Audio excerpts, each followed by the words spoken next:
একেবাৰে ডিগবৈলৈকে মৰাণ নাহৰকটীয়া ডিগবৈলৈকে আমি double laning কৰি পেলাম আৰু এই ডাবল লেনিং কৰিবৰ বাবে অসম চৰকাৰে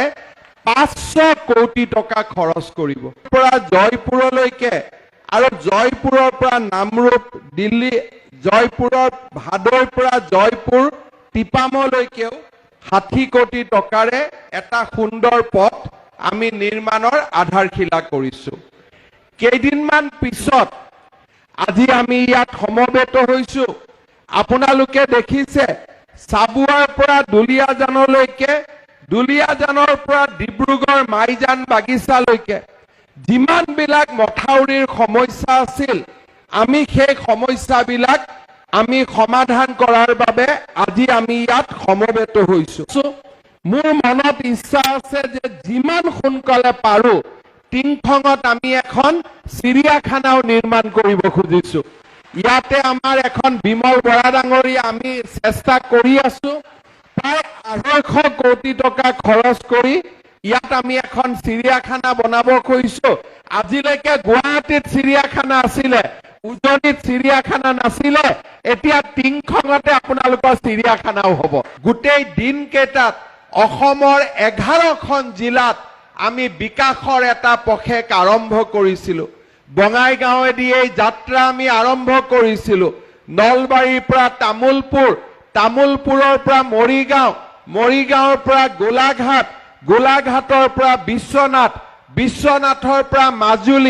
মাজুলীৰ পৰা যোৰহাটৰ পৰা লখিমপুৰৰ পৰা ধেমাজি আৰু ধেমাজিৰ পৰা ডিব্ৰুগড়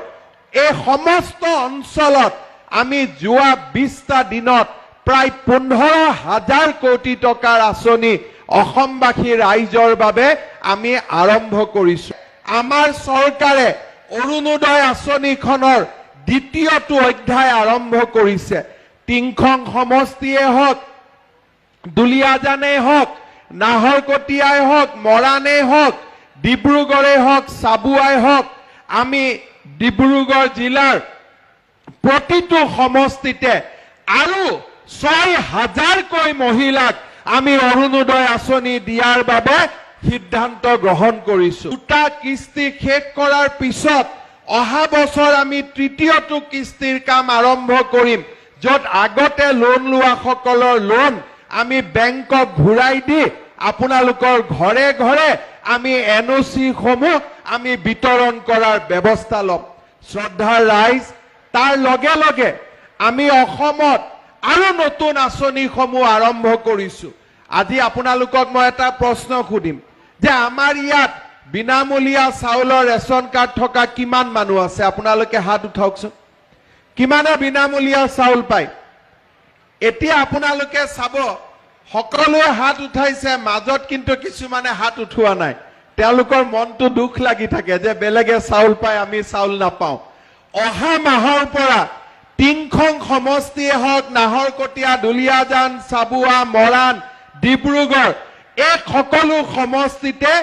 আৰু 5,000কৈ পৰিয়ালক আমি বিনামূলীয়া ৰেচন কাৰ্ড দিয়াৰ ব্যৱস্থা কৰিম মোৰ কথা হ'ল যে লাহে লাহে যেতিয়া অহাবাৰ ইলেকশ্যনৰ কেম্পেইনত ইয়াত আহিম তেতিয়া আপোনালোকক কম যে অৰুণোদয় কিমানে পাইছে হাত উঠাওক সকলোৱে যেন হাতখন উঠাব পাৰে ৰেচন কাৰ্ড কিমানে পাইছে হাত উঠাওক বোলে সকলোৱে হাত উঠাইছে তেনেকুৱা এটা পৰ্যায়লৈকে আমি অসমক লৈ যাব খুজিছো আজি আমাৰ মাজত স্বাস্থ্য মন্ত্ৰী কেশৱ মহন্ত ডাঙৰীয়া উপস্থিত আছে আমি আৰু এটা কাম কৰিব খুজিছো এতিয়াতো আমি ৰেচন কাৰ্ডত অকল চাউল পাওঁ এতিয়া আমি সিদ্ধান্ত লৈছো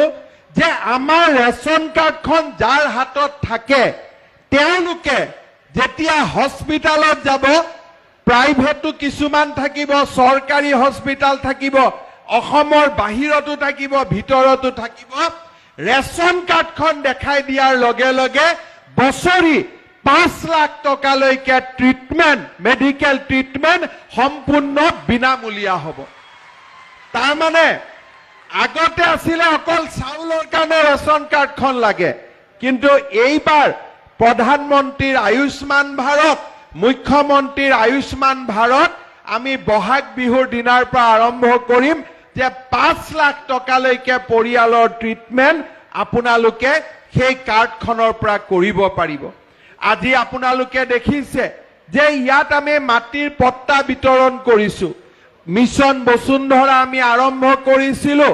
7 লাখ মানুহক আমি মাটিৰ অধিকাৰ প্ৰদান কৰিছিলো এইবাৰ আমি কি সিদ্ধান্ত লৈছো যে সৰকাৰি মাটিত খাস মাটিত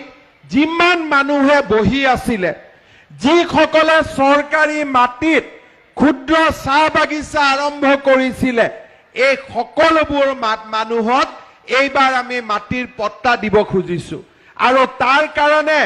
আমি মিছন বসুন্ধৰাৰ দ্বিতীয় অধ্যায় আৰম্ভ কৰিছো আগতে আপোনালোকে মণ্ডলৰ তাত মাটি বিচাৰি যাব লাগিছিল